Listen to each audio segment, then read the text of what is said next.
السلام علیکم ورحمۃ اللہ وبرکاتہ۔ مفتی صاحب، میرا سوال یہ ہے کہ جو عورتیں طویل وغیرہ لیتی ہیں اور انہیں منع کر دیا جاتا ہے کہ بڑا گوشت نہیں کھانا اور فوتگی والے دن فوتگی والے گھر 40 دن نہیں جانا، تو اس کی شرعی حیثیت بیان کر دیں۔ جزاک اللہ خیرہ۔ وعلیکم السلام ورحمۃ اللہ وبرکاتہ۔ جو عورتیں طویل لیتی ہیں تو عاملین حضرات کہتے ہیں کہ فوتگی والے گھر نہیں جانا اور اسی طرح بڑا گوشت نہیں کھانا۔ اس کی حقیقت کیا ہے؟ دیکھیں، جو عاملین حضرات ہیں ان کی کتابوں میں اس کا ذکر ملتا ہے۔ تو جہاں پہ فوتگی ہوئی ہو وہاں چونکہ عورتوں کی کثیر تعداد جمع ہو جاتی ہے، عورتیں آتی ہیں، کوئی کسی مرض میں مبتلا ہوتی ہے، کوئی کسی طرح کے مرض میں مبتلا ہوتی ہے، تو عورتوں کا وہاں پہ جمع غفیر ہوتا ہے۔ تو اس بنا پہ عاملین حضرات نے اپنی کتابوں میں لکھا ہے کہ وہاں پہ سوتک اسے بولتے ہیں ہمارے ہاں، یعنی ایسے گھر میں نہیں جانا۔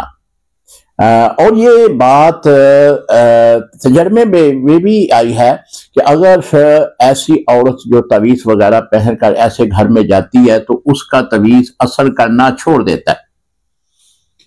رہی بات بڑے گوشت کی، تو بڑے گوشت میں ہمارے اطباء حضرات نے بھی اپنی کتابوں میں لکھا ہے کہ اس میں فاسد مواد زیادہ ہوتا ہے، خون کی خرابی پیدا کرتا ہے، لہذا جو ہے بڑا گوشت اسے نہ کھایا جائے۔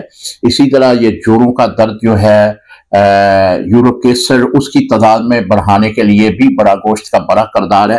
تو اس بنا پہ جو ہے وہ عاملین حضرات منع کرتے ہیں، بلکہ ہمارے ہاں حکماء حضرات بھی منع کرتے ہیں۔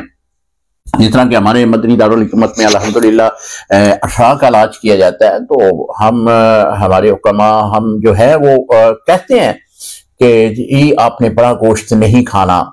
کیوں نہیں کھانا؟ اس لیے کہ اس میں فاسد مواد ہوتا ہے، خون میں فاسد مواد پیدا کر دیتا ہے، جس کی بنا پہ جو ہے اس مرض میں، جس کا مرض کا علاج کیا جا رہا ہے، اس میں جو ہے وہ فائدہ نہیں ہوتا۔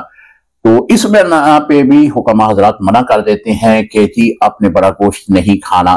عاملین حضرات جو ہیں تجویزات دینے والے، وہ منع کر دیتے ہیں کہ جی آپ نے فوتگی والے گھر پہ نہیں جانا۔